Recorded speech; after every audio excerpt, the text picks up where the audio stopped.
Bien, bienvenidos sean todos al nuevo curso del libro del Pentateuco. Va a ser un curso bastante interesante, hay mucho material que discutir. El Antiguo Testamento en material de Biblia y teología siempre, por lo menos para mí, ha sido un poquito más complicado de trabajarlo y de enseñarlo por el material, el contenido, obviamente más grande que el Nuevo Testamento. Y en el Antiguo Testamento hay muchos debates en muchas cosas.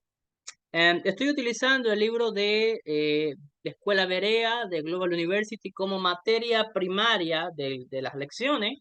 Este curso va a ser trabajado por diapositiva, porque también quiero incluir unas cositas extra que yo sé que el libro no las va a discutir, porque son cositas, digamos, un poquito más avanzadas. Entonces prefiero hacerles una presentación, incluir la estructura primaria del libro y añadirles unos debates y unas perspectivas extras que se manejan en la academia para que ustedes vayan conociendo los tipos de comentarios, posiciones e interpretaciones que existen alrededor del Pentateuco, y creo que vamos a quedarnos con este sistema con las futuras clases.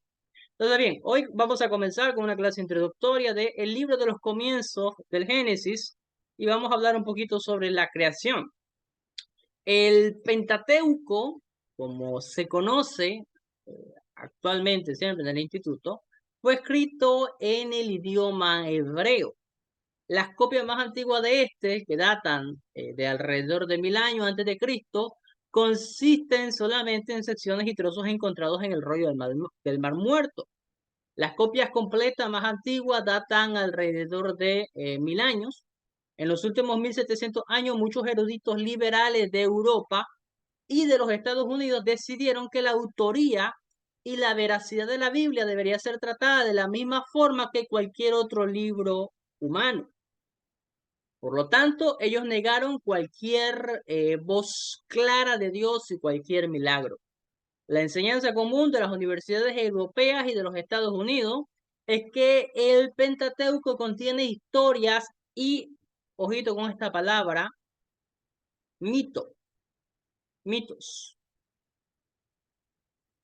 inventados acerca de los orígenes de Israel, y no fue escrito por Moisés, sino que procede de varias fuentes, y ellos afirman que estas historias se desarrollan a través de la historia de Israel, empezando por el tiempo de David, y fueron reunidas en un solo volumen después en el exilio babilónico.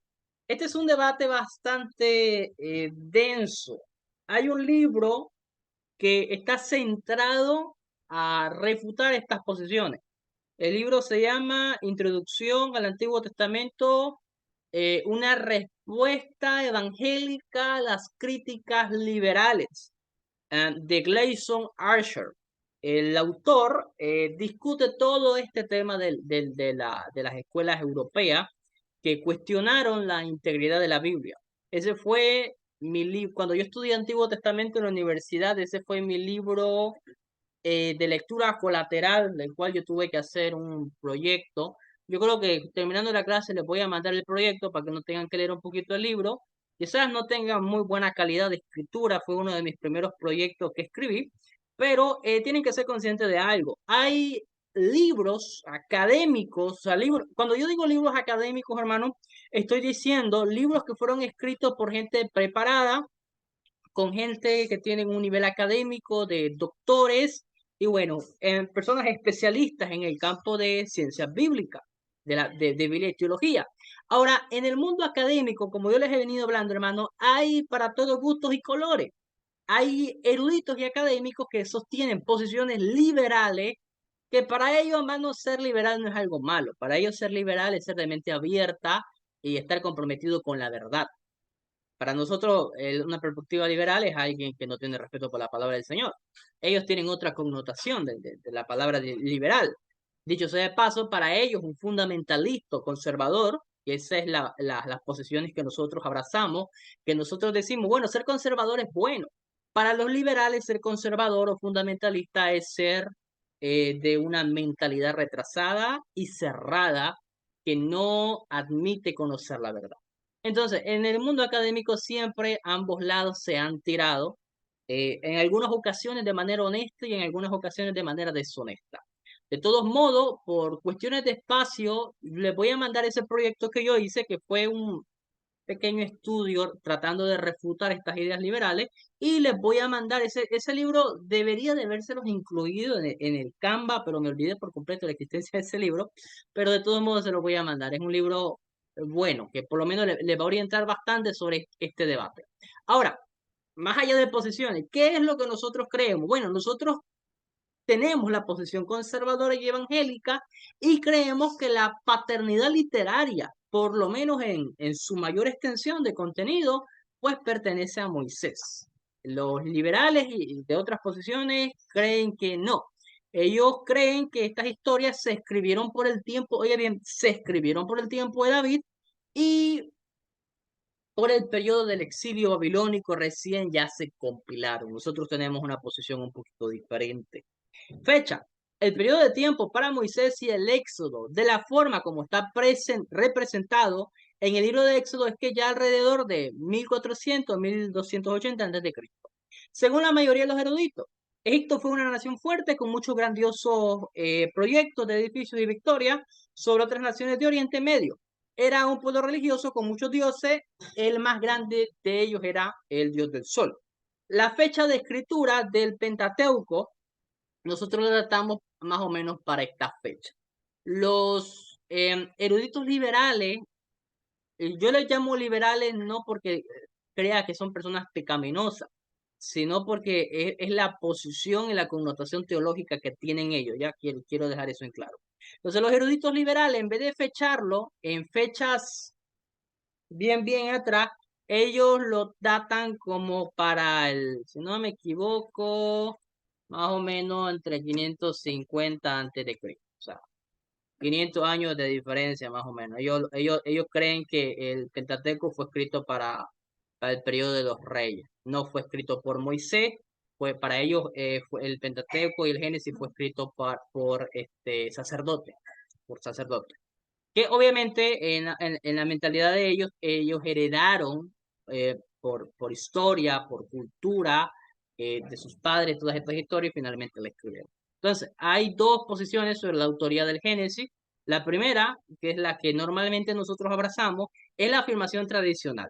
Esta postura afirma que el libro de Génesis, como todo el Pentateuco, fue escrito por Moisés como parte de la revelación de Dios a su pueblo. Se reconoce que los acontecimientos en Génesis ocurrieron mucho antes del tiempo de Moisés, pero las historias fueron transmitidas por los descendientes de Abraham y conservadas por la comunidad en desarrollo constante y bajo la dirección de Dios. Ahí usted va a ver una pequeña correlación parecida un poquito con la posición de los teólogos liberales. La diferencia significativa que es, bueno, que nosotros abogamos por una paternidad mosaica. Entonces, varios relatos que Moisés escribió, por un lado creemos nosotros que las recibió por revelación divina y por otro lado fue algo que fue transmitido de generación en generación hasta el tiempo de Moisés. La escuela liberal obviamente no plantea a Moisés ni por cerca que sea un escritor del Pentateuco. Importa que Moisés sea el autor del Pentateuco para una sana teología, eh, importa. Y este es un campo, como les digo, bastante ya un poquito avanzado, bastante profundo, pero a mí me gusta siempre mezclar un poquito de algo elemental, algo un poquito avanzado. ¿Importa en qué sentido? Es algo complicado porque en la cultura judía es muy común atribuirle una autoridad literaria a cierta figura importante. Por ejemplo, Primera y Segunda de Samuel no fue escrita totalmente por Samuel, porque ya para Segunda de Samuel, ya Samuel se nos muere, pero aún así sigue teniendo el nombre de Samuel.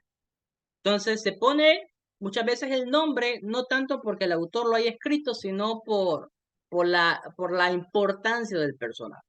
Ahora, Jesús dice que Moisés y los profetas dan testimonio de él, entre otras cosas. Entonces, tenemos dos posiciones en cuanto a eso. O Jesús estaba refiriendo que Moisés escribió en la ley, o Jesús estaba refiriendo a la ley y se le atribuye la paternidad teológica importante a Moisés por ese sentido de representación que es algo que sí existe en la literatura del Antiguo Testamento y tengo que admitir que así es.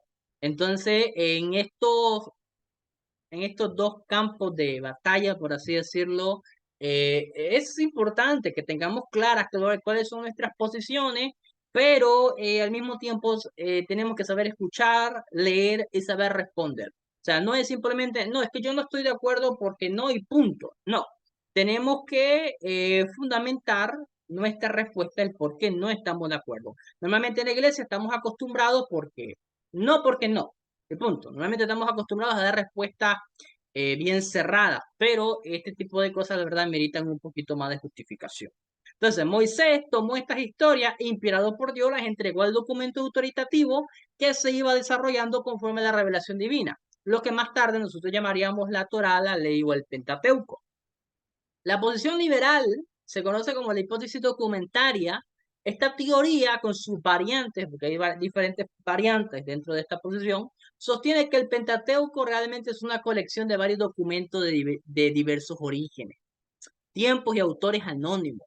Los proponentes afirman que en Génesis hay tres documentos principales.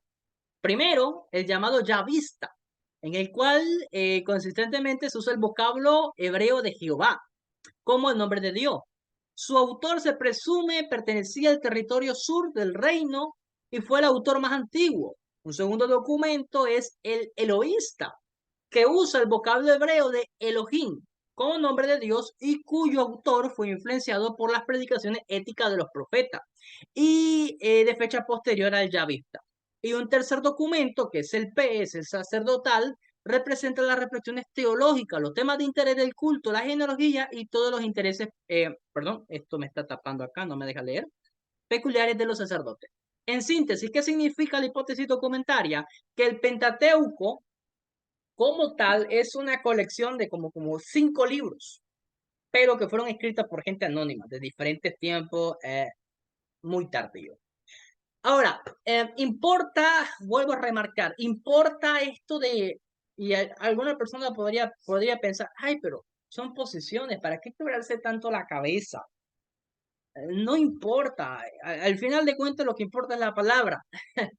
Bueno, sí, al final del día lo que importa es la palabra, pero estas conclusiones teológicas importan.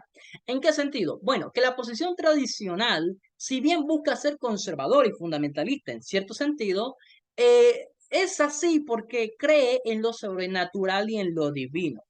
Em, en la Academia Evangélica y Conservadora no negamos que Moisés pudo utilizar documentos o fuentes extra, como el tema de la tradición.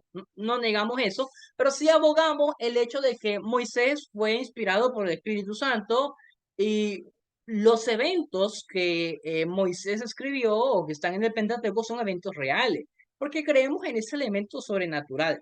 La mayoría de personas o un gran grupo de personas que se adhiere a posiciones liberales niegan la sobrenaturalidad muchas veces de los sucesos narrados en el Pentateuco, porque para ellos el Pentateuco termina siendo en un mito histórico, en un mito narrativa. Entonces simplemente el pueblo de Israel contando historias y mitos. Es como Puerto Rico, Nicaragua. En Nicaragua tenemos mitos, historia. Hay un mito de que en el lago de Nicaragua hay una virgen, una virgen santa y que con sus cabellos esa virgen está aprisionando a un dragón, a una serpiente grande en el lago de Nicaragua. Eso es un mito. Entonces, para los teólogos liberales, muchos de los sucesos, como por ejemplo el Éxodo, que narra la Biblia, para ellos no representa un evento real, para ellos es un mito, como el mito que les estoy mencionando. Mito con valor teológico, sí, pero al final de cuentas para ellos es un mito. Ahora, en mi experiencia, he visto una gran cantidad de personas, hay una institución y usted tiene que tener mucho cuidado cuando viene gente, viene con la etiqueta académico. No, es que estos son estudios académicos. Esto es un estudio profundo. Que sean académicos no significa que sean conservadores, que sean evangélicos. Académico puede significar muchas cosas. Y hay una institución que se llama Limut, y es una institución fraudulenta que proyecta ser una institución con reconocimientos académicos, ese tipo de cosas, pero no tienen realmente nada académico. La cuestión es que ellos abogan por posiciones liberales y hasta gran punto posiciones heterodoxas, posiciones antibiblia. Hubo un varón, un evangelista muy famoso, que en el afán de querer estudiar teología, se mete a estudiar esta institución, Limut. Obviamente, en Limud ellos enseñan todo esto como fundamentalismo, ideas retrógradas, idea de iglesia, idea de laico, idea de gente tonta, gente que no ha avanzado en la academia. Entonces, en Limud ellos ven todo esto así y ellos ven esta posición como que, wow, esto es la verdadera ciencia bíblica. Esto es de verdad, y aquí no tenemos miedo a la verdad porque nosotros somos gente que pensamos, somos gente que investigamos, somos gente de mente abierta. La cuestión es que este varón se dañó feo, feo, feo, feo, feo, feo. O sea, y se lo vengo planteando en otros cursos, nuestras conclusiones teológicas, lo que creemos va a influir drásticamente en nuestra vida. Entonces, ellos no abogan por nada sobrenatural. Este varón terminó afirmando que el éxodo nunca pasó, que el Génesis es un mito, que nada es real. Yo creo que el muchacho se terminó descarriando. No, no, no es cristiano. Él es académico, pero cristiano, y él era pentecostal. Yo le digo que estamos hablando de una persona que hablaba lengua, echaba fuera demonios.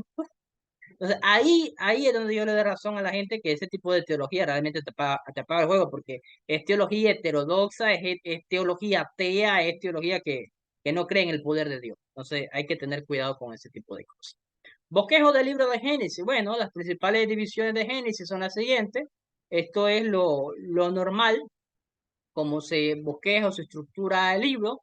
En este estudio del Pentateuco no seguirá estas divisiones, pero las agrupará en divisiones elegidas para contener aproximadamente la misma cantidad de puntos importantes.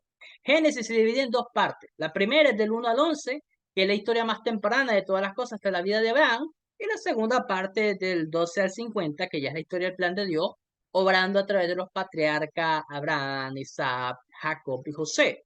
Estos hombres son las raíces de las naciones de Israel, los agentes del plan de Dios en el Antiguo Testamento. Génesis 1 describe los 6 días de la creación. El relato demuestra entre los 1 al tercer día y día 4 al 6 el uso por parte de Dios del orden, el equilibrio, la simetría y el progreso. De esta forma, el único Dios verdadero es un Dios de plan y propósito. Él es la fuente de sabiduría, belleza y vida. Hasta este punto les quiero preguntar, ¿alguien tiene alguna duda, alguna pregunta?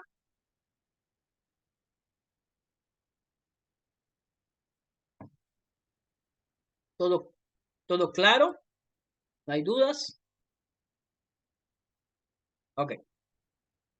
Propósito del libro de Génesis. Dios concentra su revelación en su plan para nuestra salvación. Un plan que opera a través de un pueblo elegido. Génesis fue escrito como un fundamento para toda la revelación de Dios. Primero para su pueblo, recientemente establecido, Israel, y luego para todas las naciones. Este libro, permítanme un momento, mi hija está llamando a su madre. Este libro revela la seriedad de nuestro problema con el pecado y las implicaciones de gracia que Dios expresó en su promesa de salvación. Entonces, mire qué serio puede ser las conclusiones teológicas para todo en lo que representa el cristianismo. Si la caída no fue un evento histórico, que fue para ¿cómo se le dice? ¿Cómo se llaman a estas mujeres que se entregan en devoción a la Iglesia Católica? Me olvidé el nombre. Monja, ¿no? Así se le dice a las mujeres que se entregan a la Iglesia Católica para, creo que es monja. Un día, estaba escuchando una predicación de una monja. Un grupo de jóvenes le estaban haciendo unas preguntas sobre la Biblia. Y honestamente quería escuchar qué es lo que tenía que decir. Y le preguntaron sobre el Génesis, sobre la serpiente, le preguntaron, y es verdad que una serpiente habló y todo esto. Y bueno, la monja estaba diciendo que no, que la caída y todo eso simplemente es una metáfora, que no fue un suceso real y solamente es una metáfora para representar cómo la humanidad está caída y cómo la humanidad es pecadora. Pero nada de lo que dice el Génesis fue realmente algo de verdad. Eso simplemente es una metáfora. Eso es una monja y eso, y obviamente eso es parte de la teología bíblica de los católicos, honestamente. Hay otro personaje también que van a tener cuidado. Y yo les digo que tengan cuidado, no porque no los escuchen, ya depende de ustedes si quieren escuchar ese tipo de cosas, pero cuidado para que sean conscientes del tipo de teología que tienen este tipo de personas. ¿Alguien aquí conoce a Yatensi Bonilla?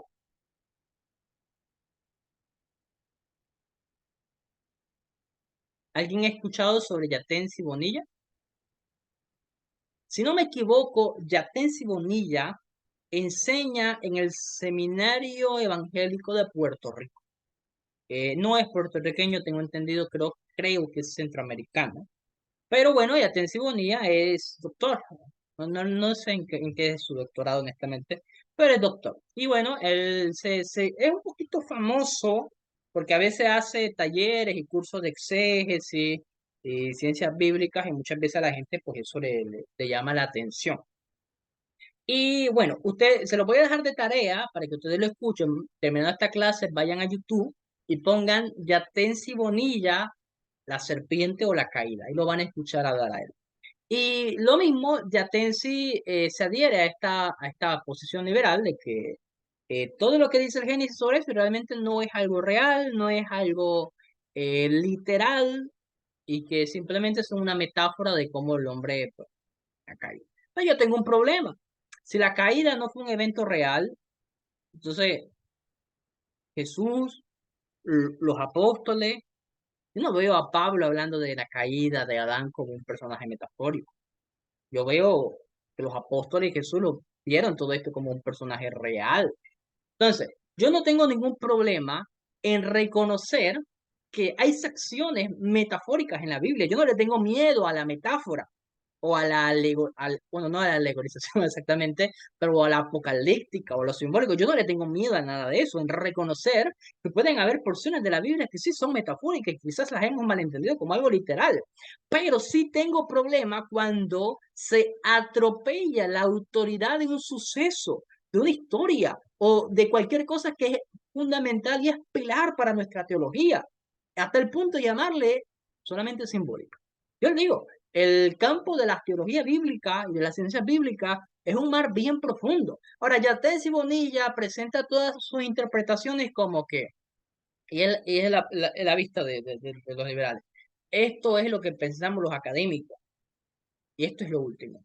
Y no, Yates y Bonilla, con ese tipo de posiciones y conclusiones teológicas, representa una porción de la academia que sí realmente tienen esa posición, pero es una posición que la academia actual ya abandonó, ya no tiene la hipótesis de Wellhausen, que es lo que van a ver en el proyecto que les voy a mandar, ya fue superado, ya fue refutado.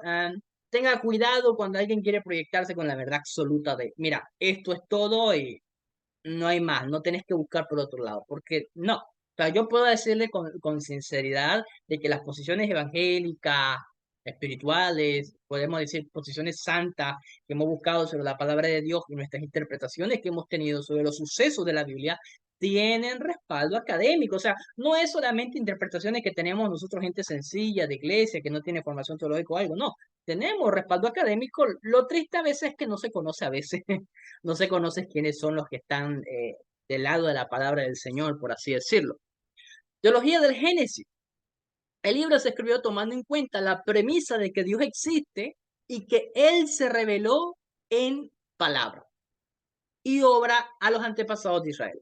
El libro no discute la existencia de Dios, simplemente afirma que todo existe debido a Él. O sea, es un poquito fuera de lugar tratar de buscar información científica moderna de nuestro tiempo en el libro de Génesis.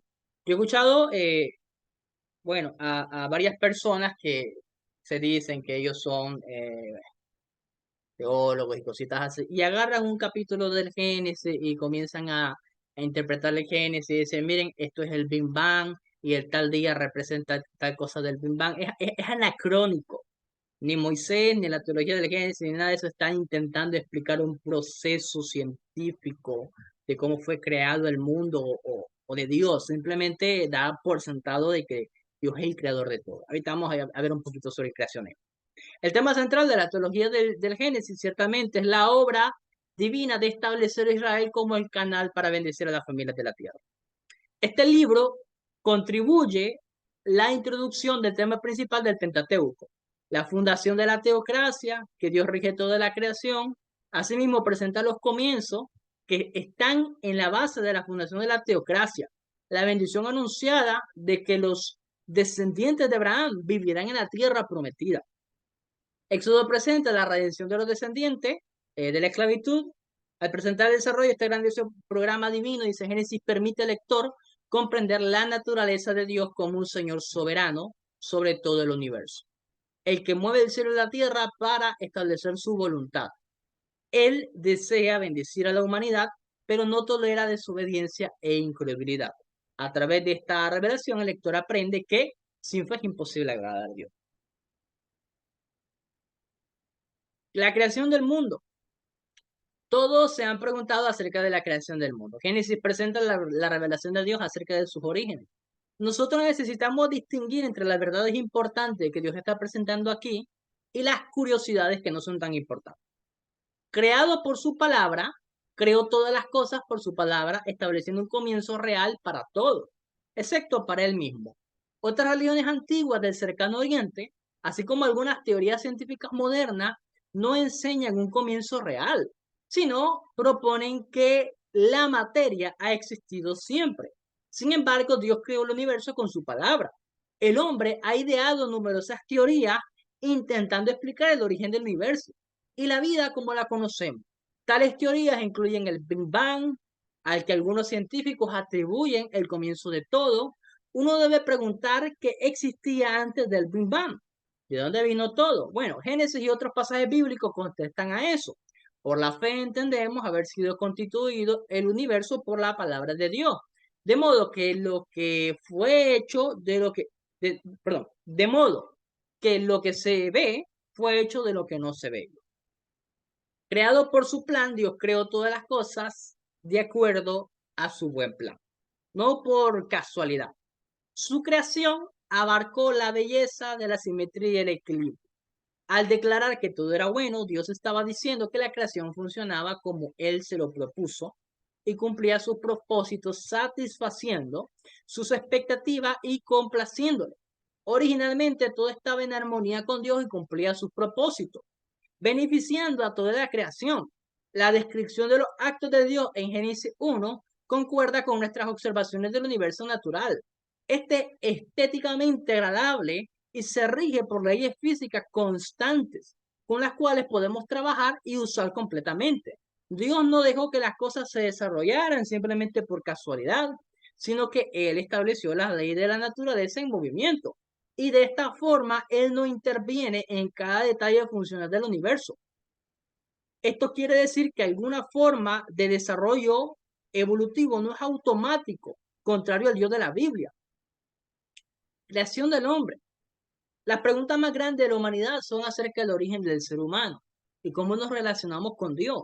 Génesis nos da una perspectiva no presente en cualquier otra enseñanza. Génesis incluye de las enseñanzas bíblicas más importantes para contrastar la revelación bíblica con otras religiones y filosofías. Distinto a los animales, la prioridad de Dios es la raza humana, la culminación de su creación, que es distinta a los animales. El enfoque claro del Génesis y del resto de las escrituras está en la interacción de Dios con las personas y especialmente con ciertos individuos elegidos para cumplir su propósito para el bien de otros. Esto da una perspectiva apropiada de la importancia de los humanos en el universo. A su imagen, Dios hizo a los humanos a su imagen para relacionarse. El contexto de la referencia a la imagen de Dios guarda relación con la delegación de responsabilidades para gobernar el mundo para Dios. Eso quiere decir que los humanos sean seres personales como Dios, capaces de entender privilegio, responsabilidad, confianza en relaciones personales. Se necesita tener conciencia de sí mismo y la capacidad de razonar, comunicarse con lenguaje, tomar decisiones, sentir emociones. Esta verdad es una de las más importantes reveladas en la Escritura y no puede ser encontrada en ninguna religión humana. Dios es personal y nos hizo seres personales para relacionarnos con Él. Relaciones y responsabilidad, perdón, relaciones y responsabilidad. Dios desea que las personas tengan relaciones saludables con un equilibrio en cuanto al privilegio, responsabilidad y confianza. Este equilibrio es la clave para matrimonios, saludables relaciones padre-hijo, eficientes relaciones de trabajo y todas las otras relaciones. Ahora, en cuanto a la creación, hay diferentes posiciones en cuanto al creacionismo, reitero, también en la academia, hay un creacionismo, ¿cómo lo podría decir? Un creacionismo tradicional. Que el creacionismo tradicional podemos decir que es un creacionismo ex nihilo. ¿Qué quiere decir? Bueno, que Dios creó todas las cosas de la nada. De la nada. Esa es la posición más común que tenemos en la iglesia. La otra posición del creacionismo, bueno, es un creacionismo más científico, pero mejor lo leo acá para que podamos entender mejor. A ver, posiciones sobre el creacionismo. Posee dos significados en el pensamiento actual. Uno de ellos se refiere al creacionismo científico, que es la suposición de una creación inicial especial que surgió de la nada, y el otro se relaciona al origen del alma humana, el creacionismo teológico. El creacionismo científico representa la creencia en un creador eterno que creó todas las cosas de la nada. Esta creencia también involucra a la intervención catastrófica en los procesos normales de la naturaleza. En a lo menos, dice, una ocasión en la historia subsecuente a la creación inicial. Opuesta al creacionismo científico está la evolución científica, que plantea la idea de la operación uniforme de todas las leyes y procesos naturales desde el principio. Esta teoría llamada me va a costar un poquito pronunciarla. Uniformitarianismo evolutivo asume que el desarrollo natural de todas las cosas se debe a los procesos y cualidades innatos de la materia eterna. El creacionismo teológico mantiene que Dios crea directamente a cada alma humana mientras el cuerpo se propaga por medio de los padres. Willey declara que el creacionismo como teoría parece estar relacionado inmediatamente con los esfuerzos de hacer hincapié en la importancia del individuo, en contraste con el énfasis que se hace en la continuidad y solidaridad raciales. De acuerdo al creacionismo, el alma se crea pura y libre de pecado. Sin embargo, llega a ser pecaminosa por su relación con el complejo de pecado que agobia a cada miembro de la raza humana. Los seguidores del creacionismo basan su apoyo bíblico. También se afirma que el creacionismo hace la impecabilidad de Cristo más natural y lógica. En la historia de la iglesia se adoptó la teoría del creacionismo teológico, favorecida por la escolástica de la Edad Media, por la Iglesia Católica y por la Iglesia Reformada. Quienes sostuvieron esta posición fueron Jerónimo, Pelagio, Cirilo de Alejandría, Teodoreto, Ambrosio y otros personajes más. Opuesta al creacionismo está la doctrina del traducionismo, que sostiene que el alma de cada persona se propaga de forma natural juntamente con el cuerpo. Para los que están en el curso de antropología, en algún punto nos vamos a topar con el traducionismo, porque tiene que ver con las connotaciones del alma y esas cosas. Pero bien, están siempre las dos posiciones. La posición que cree que Dios creó las cosas de la nada y todo fue creado conforme dice la Biblia, y la posición que, bueno, sencillamente sostiene lo siguiente. Es como que, y muchos que apoyan este creacionismo científico proyectan de que Dios crea el Big Bang y ahí queda todo. Dios no se mete más. El Big Bang sigue su proceso natural, lógico, y obviamente esto abraza subsecuentemente el tema de la evolución Y muchas de estas personas sostienen que no es que Dios crea al hombre de la nada, sino que el hombre evoluciona. Entonces, creen en Dios, creen que Dios dio el punto de inicio, pero no creen que Dios intervenga en el resto del proceso. Entonces, para ellos lo que la Biblia dice respecto a la creación no es lo que ellos sostienen, no es lo que ellos creen. Es un intento de simpatizar un poquito con las teorías científicas que hay en la actualidad. Tenga cuidado con el tipo de persona que trata de acomodar la Biblia a las interpretaciones científicas contemporáneas. Porque bueno, ni la evolución es un hecho científico, ni la teoría del Big Bang es un hecho científico, son hipótesis de cómo el hombre existe y de cómo, bueno, el universo existe, pero no son hechos comprobables, no es ninguna verdad. Entonces, es muy peligroso tratar de acomodar los relatos de la Biblia a ideas, pensamientos y sistemas que no pertenecen al periodo bíblico. Tenga cuidado de eso. Conclusión.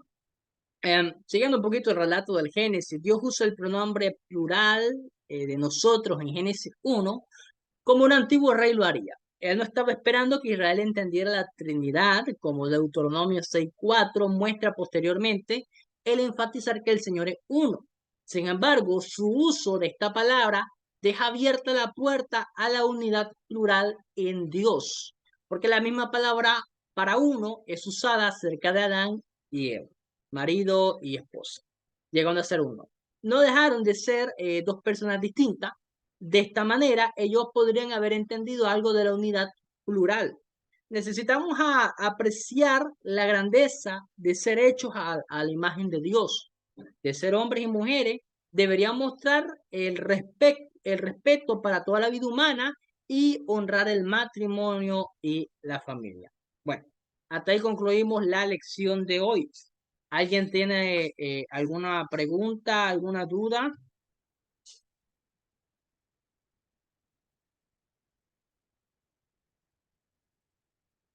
Dudas, preguntas. Aprovechando que hoy nos toca ver sobre la creación, yo creo que ya mañana nos tocaría ver otras cosas. Pues ya mañana, ya con la clase grabada del miércoles. De que si tienen preguntas, dudas sobre la creación, Génesis 1, aprovechen este tiempito para hacer sus preguntas. Sí, ya el miércoles ya tendríamos que hablar de la caída y el diluvio. ¿Preguntas, dudas? ¿No hay? ¿Todo claro? Amén, amén. Un pequeño detallito. A ver, antes de ir. Bien, vamos a Génesis, vamos a abrir nuestra Biblia. Génesis 1.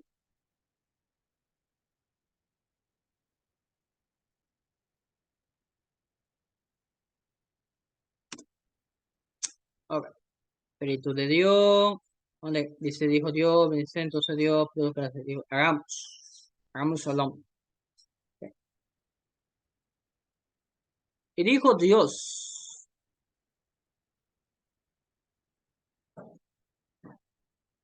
A ver. Y dijo Dios, dice, hagamos al hombre a nuestra imagen, conforme a nuestra semejanza, y ejerza dominio sobre los peces del mar. Bien, hay diferentes posiciones sobre con quién está hablando Dios acá, porque pareciera que Dios habla con otra persona, ¿ya? Ahora, el término o la palabra para el nombre de Dios que se utiliza acá es Elohim, Dios. Esto podría representar, que era lo que estaba diciendo en la conclusión, una idea de la Trinidad. Pasa lo siguiente. El nombre de Elohim, como pueden ver acá en la parte morfológica, dice sustantivo común masculino plural absoluto. Da la idea de pluralidad. Es decir, de que podríamos tener una pequeña semilla de Trinidad acá, es viable, por la connotación de la palabra que se usa, Elohim. En la Biblia hebrea hay diferentes nombres que se usan para el Señor, Adonai. Creo que en el Génesis mayormente se usa la palabra Elohim. A ver, Elohim, Elohim, Elohim, Elohim, Elohim. No veo que haya otra palabra para Dios, Elohim. Entonces nosotros en nuestra interpretación ya neotestamentaria, cuando Dios crea todo, nosotros por la luz del Nuevo Testamento entendemos que hay un trabajo de la Trinidad, ¿no? El Espíritu se mueve sobre la faz de la agua, Dios crea todas las cosas a través del Hijo, hay una idea trinitaria. Entonces muchos unitarios no coinciden eso, obviamente, porque dicen, no, pero mira, la traducción en castellano está en singular, aquí no habla de Dios. Y bueno, sabemos que ellos no ven al Espíritu de Dios como otra persona diferente, para ellos es simplemente un solo Dios. Mi punto con esto que quiero mostrarles es, número uno, todas las veces que se usa la palabra Dios en Génesis 1 se está utilizando la palabra hebrea Elohim, que está aquí abajo. Y eh, en todas ¿cómo le explico? En todos los aspectos gramaticales están en plural. Mire, cuando dice MPA es un masculino plural absoluto, o sea, admite la idea de pluralidad. Obviamente, esta es una información gramatical, esto de que esté en plural, eh, que dependiendo de la teología que tengamos, puede ser que pueda mostrar una semilla de Trinidad o pueda ser que no, obviamente. Como para los unitarios, que se utiliza la palabra Elohim, no significa nada. Perdón, para los unitarios, sí. Para los unitarios, que se utilice la palabra Elohim en plural, para ellos no significa nada, porque ellos no admiten una pluralidad en la Biblia. Para nosotros como trinitarios, sí importan dos cosas. Número uno, que se utilice la palabra de Elohim, que Elohim admite pluralidad divina. Y número dos, que la misma palabra en su aspecto gramatical esté en plural. Entonces, no voy a decir que los hebreos obviamente tenían una idea trinitaria de que creían, creían en Padre y Espíritu Santo, como tenemos en el Nuevo Testamento. Según estudios recientes y actualizados sobre la teología judía, había la idea de dos poderes. Se estaba desarrollando, no sé qué tan armado estaba esto, la dualidad divina. Ustedes se recuerdan que en el Antiguo Testamento había un personaje que se aparecía muchas veces de forma como física. A veces se le llamaba el ángel de Jehová, y nosotros vemos que a veces este personaje del ángel de Jehová eh, se intercambia muchas veces, como que era Dios, por ejemplo, en la zarza ardiente, y se aparece el ángel de Jehová, y luego el mismo Génesis dice que era Jehová que estaba hablando, y luego que el ángel de Jehová. Este personaje siempre se muestra como intercambiable con Dios. En teología nosotros le llamamos una teofanía, que esta era una manifestación de Cristo antes de la encarnación. Ahora, nosotros desde un punto de vista trinitario vemos a Cristo preencarnado, trabajando ahí.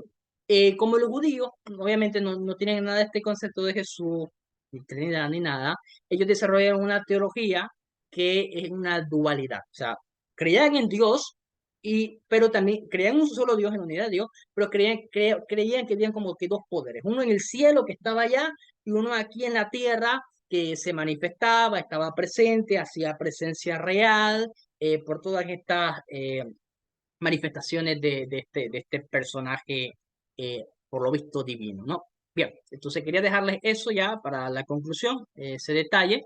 El día miércoles yo voy a mandar la clase grabada, continuamos con la caída y el diluvio, y nos estamos viendo el día viernes a las 8 de la noche. Cualquier duda, pregunta que ustedes tengan, me hablan por WhatsApp. Ahorita mismo les voy a mandar el proyecto que les mencioné Y para los que quieran comprar el libro de Gleison Archer, ya sé que les he mandado a comprar varios libros, pero si quiere tenerlo o para comprarlo futuro, les voy a mandar el enlace de Amazon. Amén. Bien, todo claro. Entonces, Dios les bendiga, Dios les guarde. Espero este curso va a ser un poco pesado, hermano, porque hay mucho de qué hablar. Tenemos muy poco tiempo, pero espero les sea de bendición para su vida. Entonces, eso es todo por esta noche. Dios les bendiga, Dios les guarde. Bendición. Que Dios les bendiga.